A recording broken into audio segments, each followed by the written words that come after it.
각이 살아있는 정치평론 시사정각 시작하겠습니다. 오늘은 최진영 변호사 그리고 김진욱 전 민주당 대변인 두 분을 모셨습니다. 어서 오세요. 네, 반갑습니다. 네. 조기 대선 전국의 가장 유력한 대권 주자죠. 이재명 전 대표가 오늘 영상으로 출사표를 던졌습니다. 어떤 내용인지 잠시 보시죠.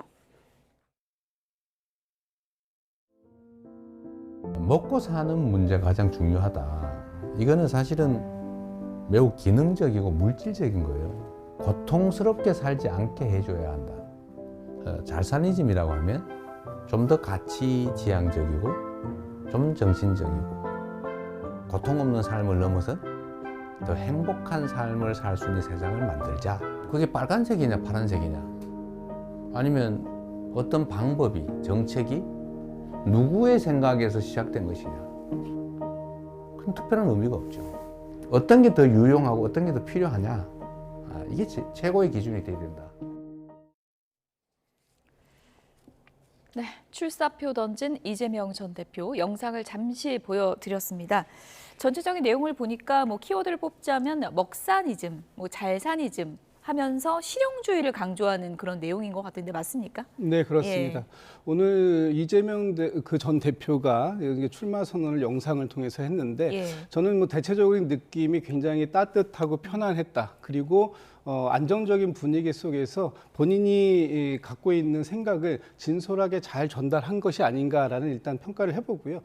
가장 좀 전에 말씀 주셨던 것처럼 이제 오늘의 이 키워드라고 할까요? 잘사니즘이라고 보여져요. 거기에는 이제 먹사니즘을 실용주의를 통해서 어떻게 이 인간이 행복하게 살 수 있는가, 국민들이 더 큰 행복을 찾을 수 있는 그런 부분들을 경제적인 부분에서 좀 찾아야 되겠다라는 부분을 말씀하신 건데 그 중에서도 이제 가장 인상이 깊었던 부분이 좀 전에 말씀 주셨던 것처럼 과거에도 약간 유연성을 강조하는 부분이 있었습니다. 그게 이제 실용주의라고 예. 하고 소위 흑묘, 백묘, 이 까만 고양이든 하얀 고양이든 쥐만 잘 잡으면 된다라는 부분이 있었는데 오늘 말씀하신 부분은 경제 정책에 있어서는 그 근원이 빨간색이냐 파란색이냐 아마 보수에서 시작됐느냐 진보에서 시작됐느냐 이런 부분을 이제 평가하신 것 같은데 그것이 중요한 게 아니라 어떤 방법이나 또는 이 정책이 누구의 생각에서 나온 것이 중요한 게 아니라 예. 어떤 것이 더 유용하고 더 필요한 것인가 그것이 최고의 기준이다 이런 부분들을 잘 말씀하신 게 아닌가 싶습니다. 그러니까 남은 조기 대선 국면에서 이재명 전 대표의 핵심적인 전략은 중도 잡기다. 오늘 영상에서 좀 드러났다고 볼 수 있을까요? 그런 취지로 말씀은 하시는데 예. 결정적 한 방이 없다 이렇게 얘기를 하고 싶습니다. 그리고 보통은 정말 출마 선언이라는 것은 가장 메인 이벤트이기 때문에 직접 전면에 나서서 예. 후보자로서의 어떤 역량을 보여주는 것을 극대화하는 전략을 보통 하지 않겠습니까? 지금까지 있었던 몇 분의 출마 선언도 마찬가지였죠. 하지만 왜 그러면은 이재명 대표는 직접 나오지 않고 영상으로 했을까? 이건 한마디로 부자 몸살이기 전략. 한마디로 모험하기보다는 안정으로 가고 어떤 그 이벤트를 하는 도중에서 벌어질 수 있는 작은 실수, 잘못 이런 것을 최소화하는 그런 전략. 쉽게 말하면 1등 전략 이런 거 얘기겠죠. 적어도 지금까지의 어떤 그 여러 가지 여론조사를 봤을 때는 본인이 앞서가고 있으니까 지금까지 있는 기조를 안정적으로 이끌어가겠다라는 그런 전략이 있는 것 같습니다. 하지만 오늘 그 메시지, 아까 앵커께서도 얘기했습니다만 먹사니즘을 넘어서 잘사니즘 이것은 이미 올 초 원내 교섭단체 연설에서 이미 공개를 했던 부분이고 예. 그 부분이 이번에 그 키워드로 경제와 관련된 키워드로 나왔기 때문에 그래서 어떻게 보면은 결정적 한 방으로서의 어떤 새로운 이슈라기보다는 이미 공개된 것의 재탕이다라는 그런 느낌이었습니다. 다만 어쨌든 지금 그 말씀하신 것처럼 그 최대한 좀 따뜻하게 예. 옆집 아저씨인 것처럼 예. 그리고 또 이념보다는 중도, 실리 이런 키워드를 했는데 그런 부분에 대한 것은 참 좋습니다만 얼마 전까지만 해도 뭐라고 했습니까? 지금 어떤 그 우원식 국회의장이 그 개헌 이런 부분을 얘기했더니만 개헌이 무슨 말이냐? 지금은 내란 종식이 먼저다. 예. 실질적으로 몸에서 지금 얘기하는 것은 내란 종식, 국민 갈라치기 이런 걸 얘기했지만 이게 적어도 이제 외면으로는 지금은 그런 얘기를 하기 어려우니까 이런 그 중도, 실용, 성장을 얘기했습니다만 거기에서 얼마나 그 실용적이고 국민들에게 다가가는 행동으로 이루어질지 거기에 관건이 있다고 봅니다. 예. 저도 오늘 영상을 쭉 봤는데 다시 좀 보여주시면 좋을 것 같습니다. 오늘 영상 보니까 이재명 전 대표가 이미지 메이킹이라고 하죠. 이제 정치인들이 따뜻한 이미지를 강조하고 싶을 때는 이제 니트를 좀 입는데 오늘 좀 니트 입은 모습도 봤고 그리고 더 많이 평소보다 웃는 모습도 이제 네. 보였거든요. 어떻습니까? 뭐 진짜 부자 몸살이기입니까? 아니면 영상을 먼저 공개하는 뭐 전략을 써야 했던 뭐 배경이 있을까요? 어떻게 보십니까? 글쎄 오늘 뭐 부자 몸살이기다라고 이제 평가를 너무 박하게 해주시는데 그런 부분들은 아닌 것 같고요. 제가 볼 때는 이게 이제 여러 가지 그 효과들을 좀 다방면으로 노린 것이 아닌가 싶습니다. 예를 들면은 이 지금 그 회견을 보통의 일반적인 방식으로 하면 좋은 건 뭐냐면 새는 좀 과시할 수 있는데 이 분위기라든가 이런 부분들에 있어서 본인이 갖고 있는 장점을 충분하게 설명할 수 있는 그런 분위기가 잘 안 나오는 경향이 있어요. 네. 근데 이렇게 영상으로 하면 굉장히 집중력 있게 사람들이 영상을 통해서 무슨 얘기를 하고자 하는구나라는 부분들을 좀 명확하게 인식할 수 있는 부분이 있고요. 어차피 지금 이제 오늘 출마 영상이 나갔고 내일 이재명 대표가 직접 비전 설명회를 할 예정입니다. 그리고 그 자리에서 이제 앞으로의 캠프 구성이라든지 뭐 이런 부분들도 말씀을 나올 거고요. 또 다음 주에는 책을 출간하는 부분도 연속적으로 잡혀 있는 부분이 있습니다. 그래서 뭐 이재명 대표가 이제까지 세 번째 대선에 도전하고 그리고 뭐 수없이 많은 그 공개적인 자리를 마다하지 않았는데 이 출마 선언을 굳이 뭐 그렇게 뭐 몸을 사리면서 할 이유는 없었던 것 같고요. 이제 차근차근 이재명 대표는 본인이 계획한 어떤 일정에 따라서 하나씩 국민들을 만나는 그런 과정들 보여주지 않을까 싶습니다. 대선 기간이 길지 않기 때문에 후보들마다 풀어야 할 과제가 있는데요. 이재명 전 대표에게는 이런 부분이 풀어야 할 과제가 아닌가 그런 생각이 듭니다. 여론조사 결과 하나를 좀 볼까요? 차기 대선 후보 중에 가장 적합하지 않은 후보를 물었더니 여론조사에서 이재명 전 대표가 37%로 가장 높았습니다. 그 다음이 국민의힘 그 후보들에서는 이제 김문수 후보가 가장 높고요. 그 다음이 홍준표, 한동훈 순이었습니다. 반면에 또 가장 적합한 후보를 물어도 이재명 전 대표가 가장 높습니다. 30%가 나오고 있는데요. 이재명 전 대표의 과제 중에 하나가 바로 저 비호감도입니다. 호감도도 가장 높지만 비호감도도 가장 높거든요. 그 부분은 어떻게 해소해야 된다고 보세요?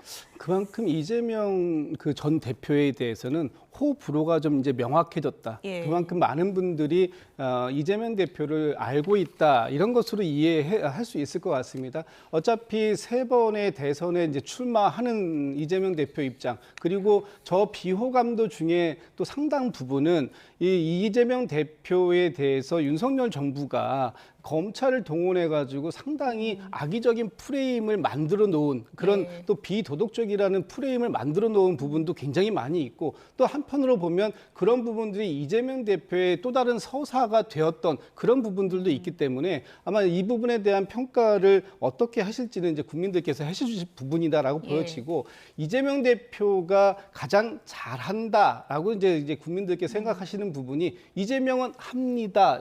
이런 구호일 것 같아요. 그래서 이재명 대표가 뭔가를 해야 되겠다고 결심을 하고 했다면은 이재명 대표의 강력한 추진력 이런 부분들에 대해서는 또 상대적으로 굉장히 높은 또 이 호감도의 표시가 있을 수 있기 때문에 이재명 대표가 앞으로 보여주는 모습 따뜻하고 중도적이고 실용적인 그러면서도 본인이 해야 할 과제들에 대해서는 따박따박 해내는 모습 이런 것들을 보여준다면 아마 새로운 평가가 내려지지 않을까 이런 기대를 하고 있습니다. 선거는 프레임 싸움이라고도 하는데 권성동 국민의 원내대표는 어제 이런 말을 하기도 했습니다. 그러니까 지금 윤석열 전 대통령의 퇴장과 함께 이재명 민주당 대표가 정치 무대에서 동시에 사라지는 게 시대의 명령이다. 이렇게 얘기를 했거든요. 그렇습니다. 이재명은 합니다. 인정사정 볼 것 없이 합니다. 성남시장 때 대장동 사건, 백현동 사건, 그리고 경기시사 때 쌍방울 대북 SK 대북 송금 사건 이런 부분과 관련해서 많은 지금 논란이 되고 있고 실질적으로 수사를 받고 재판으로 갖는 것 아니겠습니까?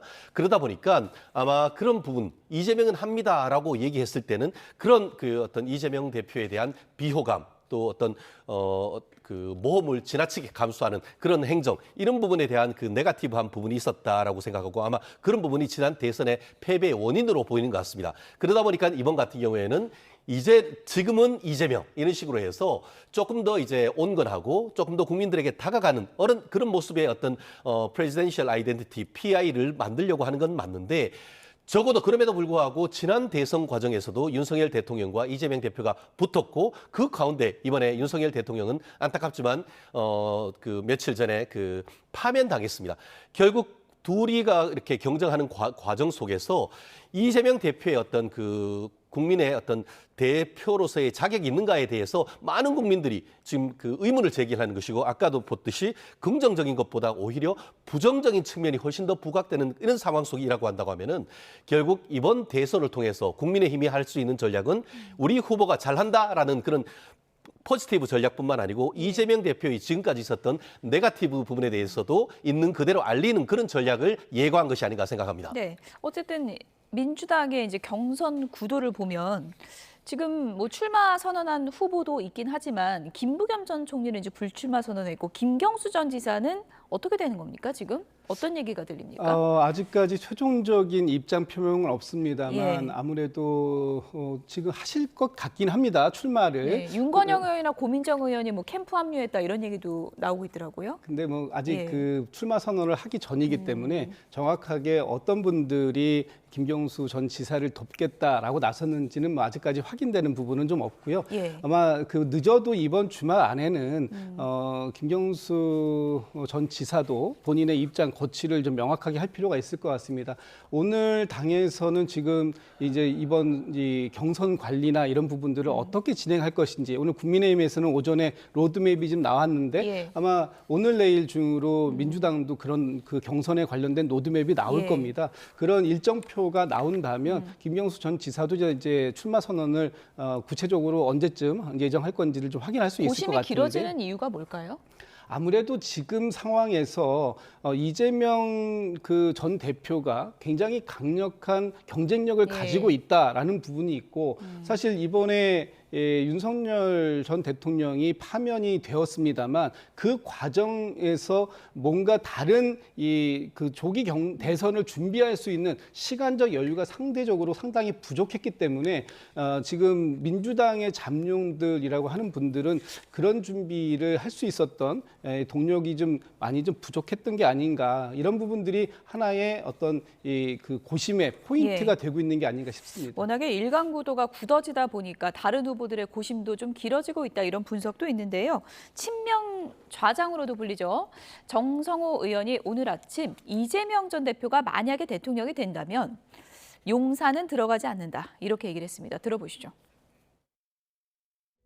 이미 용산 대통령실은 뭐 여러 가지 보안이라든가 경호상 문제점도 많이 있었고 또 사실 그 자리가 원래 그 군 일제 시대 때 군 주둔지 아니었습니까? 맞아요. 대통령이 그 군사 관계자들, 군부 지도자도 같이 있는 건 너무나 위험한 거거든요. 그게. 그러니까요. 예. 그 군사 구타를 일으켰던 주범들이 모였던 장소가 거기 아닙니까? 그런데 어떻게 다시 들어가겠습니까? 그게?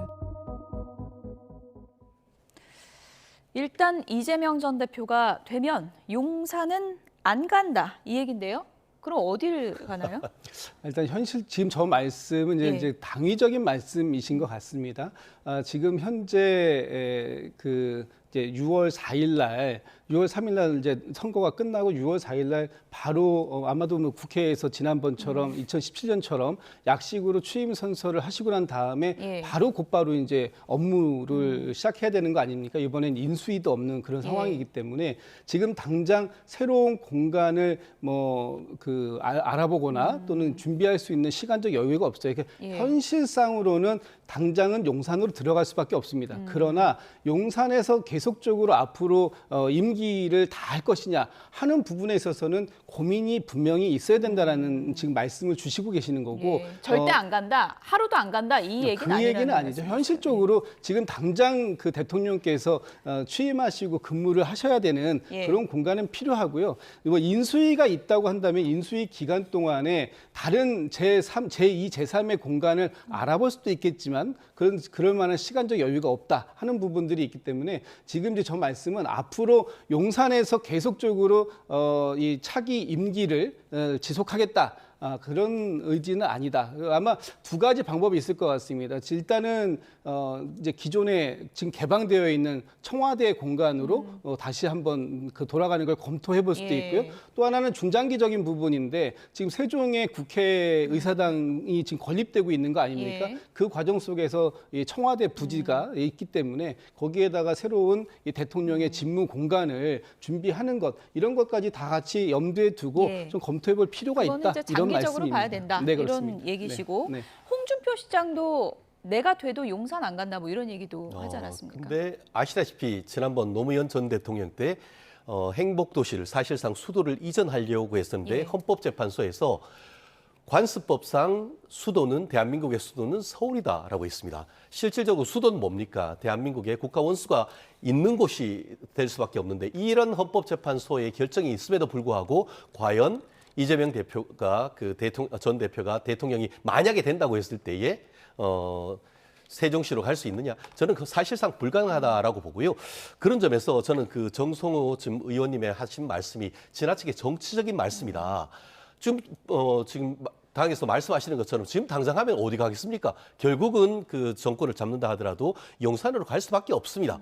그런 상태에서 대안이라고 하면은 사실상 다시 청와대로 돌아가는 것 외에서 무슨 대안이 있겠습니까? 예. 대한민국의 서울이나 인근에 있는 부지에 그만큼한 시설을 지을 수가 있겠습니까? 그렇기 때문에 이런 부분을 해서 마치 윤석열 대통령의 어떤 그 흔적을 지우려고 하는 그런 어떤 그 정치적인 어떤 수사인 것이지 결코 다른 곳에 대안이 있느냐 했을 때는 대안이 없는 것이죠. 오히려 지금 뭐 쉽지 않은 싸움이었습니다만 국민의힘이 어떻게 보면 대통령을 다시 선출을 해서 그 정권을 연장시킬 수 있다라고 하면은 계속 용산에 있을 가능성 오히려 높지 않을까 예측합니다.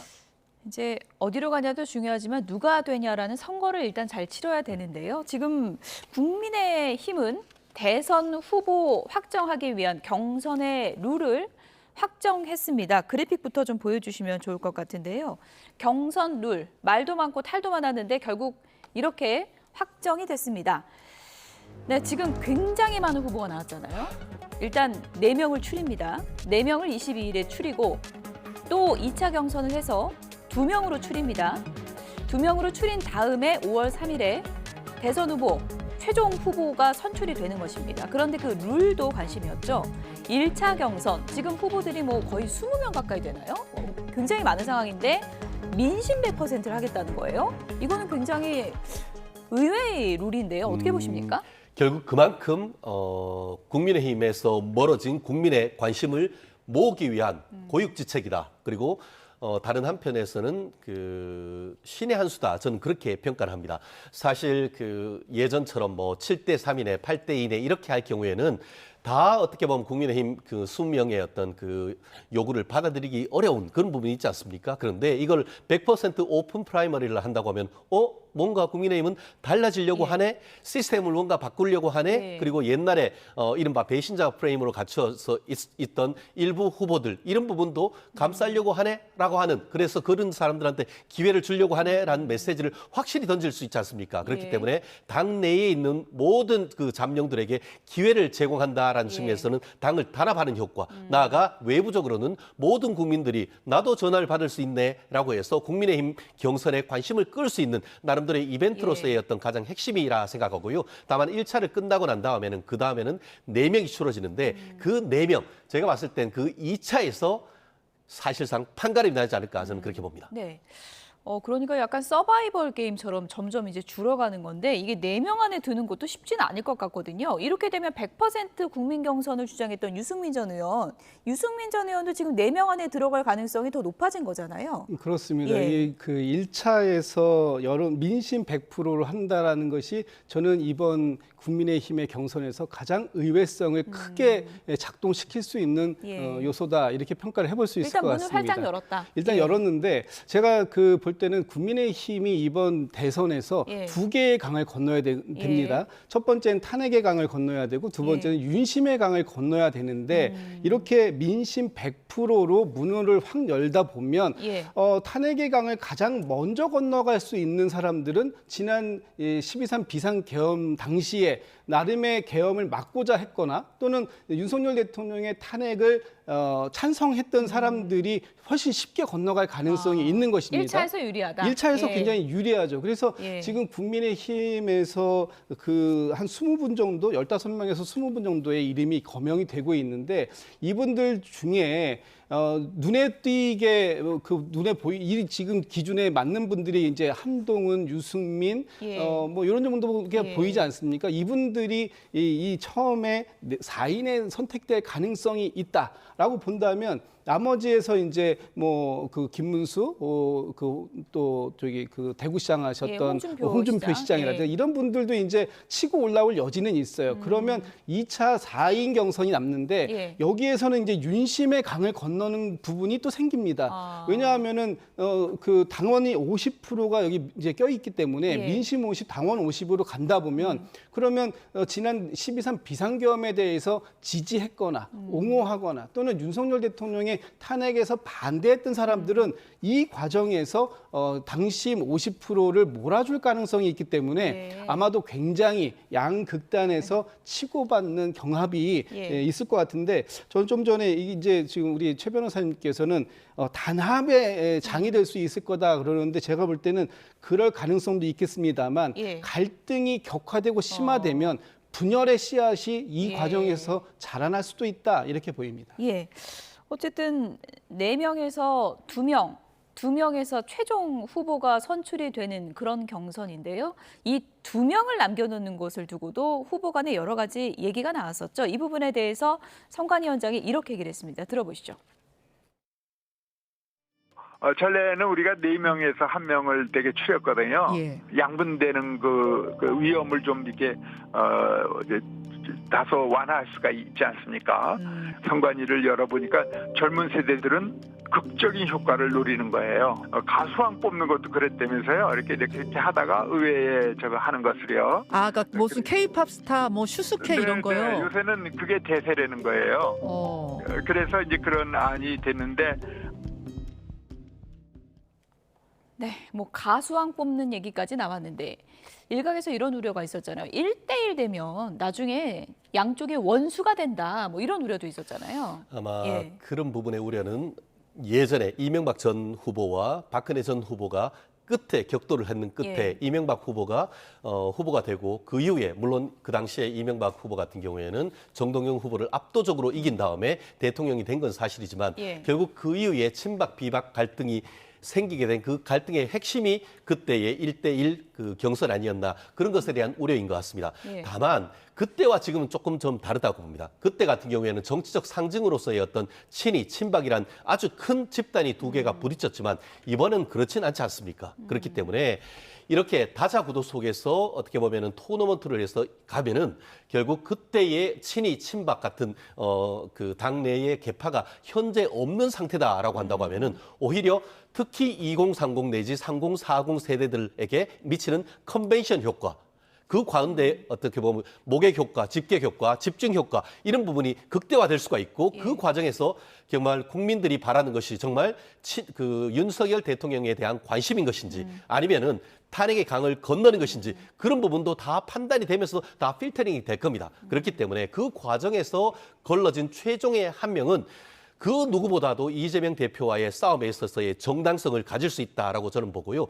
결국 이번에 비록 그 윤석열 그 대통령에 대한 탄핵이 이루어졌지만 이번 총선은 지난 2017년에 있었던 이른바 장미 대선과는 사뭇 다를 것이고 결국 51대 49 정도의 누가 1, 2%를 가르냐 이런 과정을 하려고 한다고 하면은 이런 플래툰식 결국 토너먼트식 그 접근 방법은 불가피하다라고 저는 생각을 합니다. 마지막에 이제 1대1로 남으면 보는 사람은 참 흥미진진할 것 같긴 한데 지는 쪽에서 선거운동을 돕겠느냐 뭐 이런 우려는 계속 있는 것 같습니다. 저는 뭐 그런 부분들의 우려도 있을 수 있을 것 같아요. 예. 그런데 지금 국민의힘의 이 그 경선 방식 뭐 이게 재미도 있을 것 같고 나름의 흥행도 예. 있을 것 같습니다. 예. 그런데 결국 의외성이 늘 경쟁력을 담보하는 것은 아니다라는 것이고요. 제일 중요한 것은 마지막에 국민의힘의 후보가 민주당의 후보를 이기는 것 아니겠습니까? 과연 그럴 수 있는 경쟁력을 이 과정 속에서 찾아낼 수 있는가 하나가 이제 첫 번째 포인트, 관전 포인트고 저는 하나가 더 있다고 봅니다. 지금 국민의힘에서 만들어내는 후보가 과연 최종 후보이겠는가 아니면 또 다른 이 그 단일화 후보 단일화 얘기가 나올 수 있지 않을까. 첫 번째로 나올 수 있는 건 이준석 의원일 예. 것이고요. 두 번째는 지금 한덕수 권한대행이 지금 요즘에 하고 있는 어떤 행보들이 예. 나름 어떤 정치적 행보가 아니겠는가. 그리고 이 정치적 행보는 대선 출마를 목표로 하고 있는 게 아닌가라는 시선으로 바라보는 사람들도 있습니다. 지금 오늘 이제 뭐 보도에 보면 한덕수 권한대행이 무소속으로 출마하고 국민의힘의 후보와 나중에 이 단일화를 하면 굉장한 시너지를 가질 수 있다. 이런 보도가 벌써 나오는 거 보면 예. 그 단계가 관전 포인트가 하나 더 있을 수 있겠다. 이런 전망도 해봅니다. 네. 일단 국민의힘 경선에서는 2명으로 추려서 1명 최종 후보 뽑겠다는 건데 제가 두 분께 그러면 그걸 좀 여쭤볼게요. 틀리셔도 되는데 마지막 2명 누가 남게 될까요? 먼저 하시죠. 먼저 얘기하셔야 될 것 같아요. 국민의힘 사정을 잘 아시니까 예. 먼저 하시는 게 좋을 것 최진영 같습니다. 변호사부터 하시죠. 저도 정말 예. 함부로 말씀드리기가 예. 참 어려운 부분이 그 예. 부분이 아닌가 싶은데요. 다만 그 지금까지 어떤 전체적인 흐름을 봤을 때는 어쨌든 윤석열 대통령에 대한 그 탄핵을 반대하는 많은 국민의힘 지지세가 있습니다. 그렇다는 점에서는 적어도 외형적으로 봤을 때는 김문수 전 예. 그 장관의 선전이 여전히 기대됩니다. 예. 다만 그에 대한 도전은 오늘 1차 경선이 100% 오픈 프라이머리 그런 점에서는 사실 윤석열 대통령에 대한 지지만 가지고는 또 되기 어려운 그 부분을 예. 지금 김 전 장관 같은 경우에 극복해야 되는 점이 있고 그리고 지금 나머지 한 명을 얘기하기가 만만치는 않은데요. 예. 다만 그럼에도 불구하고 오세훈 시장은 예. 이 1000만 서울시정을 해가지고 오면서 나름대로 어떤 약자와의 동행, 뭐 약동하는 서울 이런 키워드로 지금 끝까지 왔고 그 지지 기반이 상당히 넓기 때문에 예. 제가 봤을 땐 오세훈 시장의 이 선전이 상당히 기대되는데요. 다만 그럼에도 불구하고 지금 제일 먼저 본인의 직을 던지면서 나왔던 홍준표 시장이라든가 아니면은 지금 탄핵에 강해서 제일 먼저 건너가 있다라고 평가를 받을 수 있는 지금 한동훈 전 대표 같은 경우에도 예. 잠룡으로서의 어떤 충분한 어떤 경쟁력이 있는데 그 중에 누가 갈지는 단정할 수 없겠습니다만 적어도 처음에서의 4명의 그 후보를 그 추리는 과정에서는 제가 말씀드렸던 그 정도의 어떤 예. 인적 구성이 될 가능성 현실적으로 높지 않을까 예측해 봅니다. 4인 전망까지 해주셨어요. 네. 그러나 김문수 대 오세훈 가능성이 있지 않느냐. 개인 의견입니다. 이거는 어떻게 보세요? 예, 저도 뭐 철저하게 제 개인적인 상상력으로만 예. 말씀을 드리면 저는 한동훈, 유승민 두 분이 2인으로 올라갈 가능성이 예. 높지 않을까라고 전망을 해봅니다. 왜냐하면 제가 아까 말씀드렸지만 1차 경선이 그 민심 100%이기 때문에 이 민심은 지난 12.3 비상계엄이 그 윤석열 대통령을 파면에 이르게 할 정도로 잘못되었다라는 부분을 이미 명확하게 하고 있다고 봅니다. 그렇다면 탄핵의 강을 가장 먼저 건너갈 수 있었던 사람들이 1차 관문을 통과할 가능성이 일단 크다고 보고요. 두 번째 관문이 민심과 당심이 50대 50인데 그 가운데에서 그 당심 50이 작동한다고 하더라도 그것이 민심에 그렇게 크게 차이가 나지 않을 것 같다. 지난번 한동훈 대표가 작년 전당대회에서 당심과 민심에서 고루 60% 이상을 받았던 것을 보면 예. 여전히 당심에서도 12.3 비상계엄과 관련돼서는 잘못됐다라고 얘기할 가능성이 있다라고 봐서 전략적 선택을 할 것이다. 네, 저는 전략적 예. 선택으로 이 두 분을 한번 꼽아보도록 하겠습니다. 한동훈 대 유승민일 것이다. 이런 전망을 해주셨고요.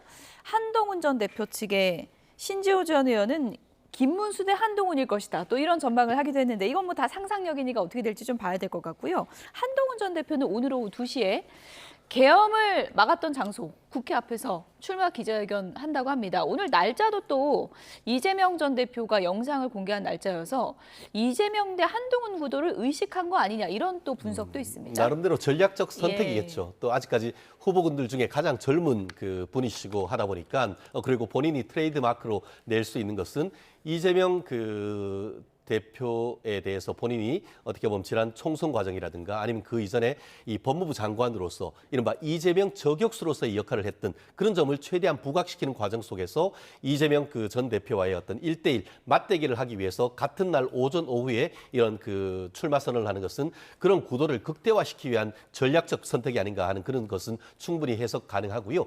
다만 지금 그 한동훈 전 대표의 장점이라고 할 수 있는 것은 말씀하신 것처럼 이 탄핵을 어떻게 보면 비상계엄을 초기에 반대를 했고 탄핵에 대해서도 찬성했던 그런 지지층, 보수 지지층을 결집할 수 있는 그런 어떤 긍정적인 측면은 있습니다만 이번에 어떻게 보면 윤석열 대통령을 지지하면서 탄핵을 반대했던 굉장히 많은 국민의힘 지지자들로부터 상당히 어떻게 보면 감정적인 배신자 프레임이 있다 보니까 그 부분을 어떻게 끌어들일 수 있는 것인지 그게 그 전선을 뛰어넘을 수 있다고 하면은 4인, 2인까지 갈 수 있지만 그렇지 않다고 하면은 이 4인 전선도 넘기 어려운 그런 가장 큰 첫 번째 허들을 넘는 것이 가장 큰 어떻게 보면은 한동훈 전 대표의 관건이라고 저는 생각을 합니다. 네, 오늘 메시지가 굉장히 중요할 텐데 대선 때가 되면 행보가 바빠지는 분이 있죠. 김종인 전 비대위원장, 한동훈 전 대표에 대해서 이런 얘기를 했습니다. 들어보시죠.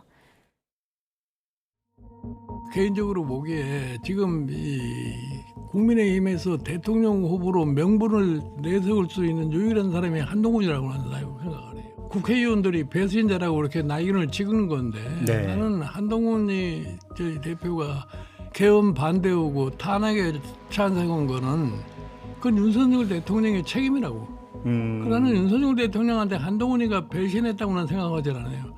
나는 어떤 의미에서 보면 윤석열 대통령도 한동훈이한테 어떤 의미에서는 고맙게 생각을 해야 될 것 같아요. 네, 윤 전 대통령이 한동훈 전 대표한테 고마워해야 되는 거 아니냐 이렇게 얘기를 했습니다. 글쎄요, 뭐 지금 고마워하실 것 같지가 않습니다. 이번에 사실 굉장히 12월 초에 비상계엄이 터지고 나서 바로 가장 윤석열 전 대통령을 가장 세게 몰아붙였던 여권 인사가 누구냐? 그러면 아마 주저함 없이 한동훈 전 대표를 1번으로 꼽는 분들이 가장 많으시지 않겠습니까? 그만큼 한동훈 전 대표가 초기에 이 비상계엄을 해제시키는 과정, 그리고 윤석열 대통령을 탄핵시키는 과정에서 상당한 역할을 했다라는 부분들은 인정할 수밖에 없는 부분일 것 같고요. 그 이후에 지금 한동훈 전 대표가 약간 이제 좀 입장을 살짝 좀 선회하는 듯한 모습을 보였습니다만 그럼에도 불구하고 여전히 한동훈 전 대표는 다시 그 순간이 돼도 나는 똑같이 행동했을 것이다라고 본인의 입장을 굽히지 않는 걸로 봐서는 뭐 한동훈 전 대표에게 윤석열 전 대통령이 고마워할 것 같지는 않다 이런 말씀 좀 드리고 싶습니다. 네, 김종인 전 위원장이 뭐 대선 때만 되면 이른바 뭐 킹메이커 역할을 자처하는 분인데 지금 나오는 여러 가지 멘트들을 보면은 한동훈 전 대표를 뭐 후보가 정말 되면 도울 생각이 있는 건가? 뭐 그런 생각도 들더라고요. 그 속을 누구도 알 수가 없죠. 어쨌든 대선 때만 되면 별의 순간을 기다리는 사람에게 뭔가 점지를 해주는 그런 얘기도 있습니다만 사실 지난 대선 과정 초기에는 국민의힘 비대위원장으로서 사실상 윤석열 대통령을 지지하는 그런 행보를 보였습니다만 내부적인 갈등 끝에 결국은 윤석열 대통령이 김종인 전 비대위원장을 사실상 결별했던 그런 것 아니겠습니까? 그러다 보니까 그런 사감이 있어서 그런지는 모르겠습니다만 윤 대통령에 대한 어떤 조언이나 이거보다는 그때의 어떻게 보면 이런 탄핵이나 이런 부분을 찬성했던 한동훈 전 대표에 대해서 좀 다가가는 그런 모습이 있는데 사실 그런 말씀을 할 자격이 있는지에 대해서는 상당히 의문입니다. 왜냐하면은 지금 이른바 명태균 게이트와 관련해서 본인도 지금 형사상 수사를 받고 있는 그런 상황 속에서 과연 이런 부분에 대해서 감나라 배나라 할 그럴 자격이 있는지에 대해서 저는 의문을 제기하고 싶습니다. 이제 경선의 막이 서서히 오르고 있죠. 지금 후보들 간에 서로 견제도 심해지고 있는 상황인데요. 그래픽 좀 보여주시면 홍준표 전 대구시장, 문수영은 탈레반 이러면서 김문수 후보를 향해서 공개 저격에 나섰는데 한동훈 전 대표 갑자기 싱크홀 얘기를 했습니다. 서울시가 싱크홀 고위험 지역을 공개해야 된다. 이렇게 손 놓고 있으면 안 된다. 이거 누구 저격한 겁니까? 뻔하지 않습니까? 오세훈 예. 시장을 직격한 거 아니겠습니까? 이거 뭐 돌려서도 아니고 저는 뭐 직격이라고 보는데 예. 손 놓고 있다 이 말 아닙니까? 네. 예. 지금 이제 그 국민들이 특히 서울 시민들이 굉장히 불안감을 많이 느끼고 있고 이번에 이제 그 강동에서 있었던 싱크홀 때문에도 이 서울이 그동안 싱크홀이 있을 수 있는 위험 지역들을 사전에 조사하고 관리하겠다고 했던 부분들 이런 부분들에 대해서 왜 이 시민들한테 공개 안 하느냐 이런 부분들을 얘기하면서 오세훈 시장의 아픈 부분을 건드렸는데 사실 오세훈 시장한테는 이 싱크홀 말고도 또 하나가 아픈 부분이 있잖아요. 토지거래 허가제라는 이 토호제 이 부분 때문에 지금 강남의 아파트 값이 급상승하는 이 상황들이 있었고 그것 때문에 토호제를 지금 다시 취소하고 거두어들이는 이런 정책적 오류가 있었던 것 아마 이제 이런 부분들도 조만간에 이 토론 과정에서 예. 공격을 할 텐데 이번에 재미있는 게 아마 지명 토론 같은 게 있다고 합니다. 후보자가 예. 그 지명 토론에서 누가 누구를 지명할 것인지 이것은 굉장히 좀 재미있는 관전 포인트가 될 것 예. 같고 그 과정들 속에서 서로에게 굉장히 아픈 공격들, 네거티브적 공격들이 가미될 가능성 굉장히 크다. 저는 그렇게 전망합니다. 홍준표 시장은 김문수 전 장관을 겨냥하는 것 같고 한동훈 전 대표는 어떻습니까? 뭐 지금 이 말 갖고 단정할 수는 없지만 오세훈을 누르면 내가 3차 갈 수 있다. 뭐 이런 생각도 하는 걸까요? 결국은 잠재적인 자기의 경쟁자를 저격하는 것은 싸움의 룰 아니겠습니까? 그리고 또 직접 본인의 어떤 마이웨이보다 누군가를 저격한다는 것은 사실상 상대적으로 자기가 그 저격하는 사람들에 비해서 연루이라는 것을 사실상 입증하는 그런 부분도 있는 것 같습니다. 좀 전에 얘기하신 것처럼 한동훈 그 전 대표와 오세훈 시장 같은 경우에는 중도 보수를 좀에 대한 한마디로 본인의 지지층이 좀 겹치는 그런 부분이 있고 예. 지금 홍준표 시장이나 또 김문수 지사 같은 경우에도 어떻게 보면 강성 보수 쪽의 이미지가 있다 보니까 결국 지지층이 겹치는 그런 상황 속에서 땅 따먹게 하려고 하는 그런 의미가 강한 것 같습니다. 다만 그런 상황 속에서 지금은 누구를 저격할 때가 아니고 내가 뭘 할지 그것을 먼저 내는 것이 먼저인 것이 시작하기도 전에 상대방 후보를 저격하는 것은 룰을 봤을 때 결코 어떻게 보면 본인의 점수를 따기보다는 잃을 수 있다. 그 점 명심해야 될 것 같습니다. 땅 따먹기라는 얘기까지 지금 나왔는데 어쨌든 오세훈 시장 고심이 길었는데 다음 주 13일에 출마 선언을 하겠다 이렇게 예고를 했죠. 오세훈 시장 얘기도 좀 들어보겠습니다. 예, 제가 다른 분들에 비해서 조금 고민의 기간이 길었습니다. 그 이유는 부끄럽고 죄송하기 때문입니다. 우리 당이 배출한 대통령께서 탄핵을 당했습니다.